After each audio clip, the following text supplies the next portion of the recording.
tend to make some mistakes in our day-to-day life. To be more precise, they're like small traps that we fall into subconsciously while making decisions in our daily life. And guess what? Economics helps us to catch these. So let's try and to understand them through the course of this video. Hi auntie, why do you seem so upset? Oh, actually, I have put my son for JE coaching, but he is not interested and he's throwing tantrums because he wants to pursue designing. See, I have already invested 2 lakhs for 2 years. So what if he wants to pursue something else? Because I've always seen that engineers anyway, that they have a better future. A flaw in her thinking, isn't it? The first loophole is that of the sunk cost fallacy, which is quite visible here because she thinks that forcing her son to continue in the JE coaching center is going to make her cost feel worth it as she's already paid those 2 lakhs. But the truth is that it's baseless because the 2 lakhs that you've paid have already gone. It's a sunk cost that cannot be retrieved. So what you should be looking at actually instead of the total cost is that you look at the marginal cost and the marginal benefit, which means the cost that you're going to pay now. Look ahead. So the cost that she's going to be paying now or her son is going to pay is her time, his time that he's going to be paying and investing in pursuing the degree. And having said that he's not interested in engineering, it's probably not going to give him good benefits. So it's going to be a wastage of his time. Instead, if he pursues designing, he can expect better returns, better benefits on the time invested now.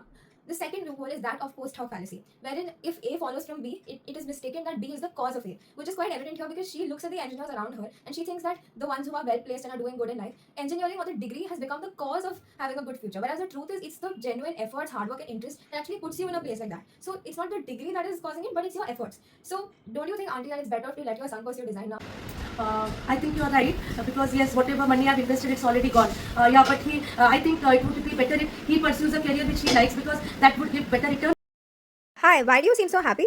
Because I got this one free by buying 2 kg of cornflakes. Oh, so is it given free to everybody and anybody who visits the shop? No, when you buy 2 kg cornflakes, you get this one free.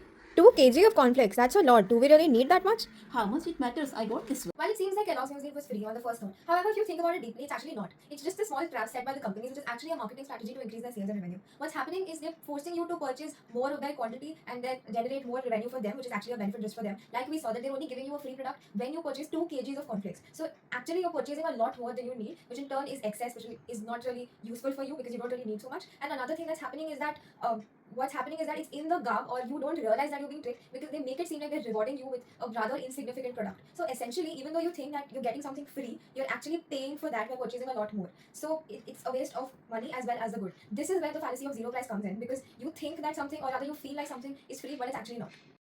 Economics is a study of how we make decisions in allocating scarce resources to satisfy our unlimited wants. What follows from this is with limited income, when the price of products changes, our consumption behavior towards them changes. To learn more about this, let's try to understand this from the eyes of my househelp. हाय, आपको क्या ज़्यादा पसंद है, कुर्ता पजामा की साड़ी? दोनों भी पसंद है, लेकिन मैं ड्रेस में कंफर्टेबल रहती हूँ डेली के लिए। 600-700 रुपये लगता है, एक साड़ी का 1000 के अंदर आ जाता है। तो मैं कुर्ता पैजामा दो तीन ले लूँगी और साड़ी ले लूँगी क्योंकि साड़ी का प्राइस 1000 के अंदर हो जाएगा ना, क्योंकि 2000 का कुर्ता पैजामा हो जाएगा तो मैं उतना 8 ले पाऊँगी ना, तो 2-3 वो ले लूँगी, साड़ी ले लूँगी बाकी का, क्योंकि वो 1000 रुपये में होता है। This is how the idea of substitute goods works. As she says, when the price of salwar kurta rises, she will tend to purchase more of sarees as sarees have become relatively cheaper, thereby increasing the demand of sarees. This is how we identify substitute goods. A good whose demand rises because of the rise in prices of another good is called as a substitute good. This happens because when the prices of the other good rise, this leads to a fall in the demand of that price, again because of limited income and as per the law of demand. अच्छा, और आपका पजामे का price कितना है? 300-350, ज़्यादा 400, क्योंकि वो दोनों साथ में डालना है ना, तो उसका प्राइस बढ़ेगा तो मैं कम ही करूँगी कुर्ता और पैजामा भी।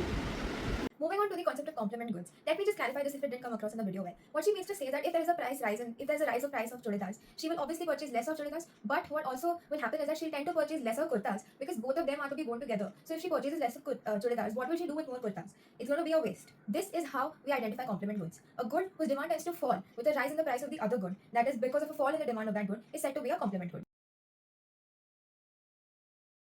Hi, what are you doing? I'm having my favorite beverage coffee on this lovely weather. I am also here to join you for a cup of coffee. Yeah, I've already had 3 cups of coffee. I don't want more. As we can see, she refuses to have more coffee after having 3 cups of coffee and she claims that she is satisfied. This same concept is also captured by in the law of diminishing marginal utility in economics, which states that the marginal utility or the additional satisfaction that you get by consuming 1 more unit of coffee, which in this case is 1 more cup of coffee, keeps decreasing as you increase your consumption of coffee. Therefore, the satisfaction that you get from the last cup of coffee is going to be a lot lesser, or the additional satisfaction that you get from the last cup of coffee is going to be a lot lesser than you get from the first cup of coffee. As with every cup of coffee, you're getting more and more satisfied.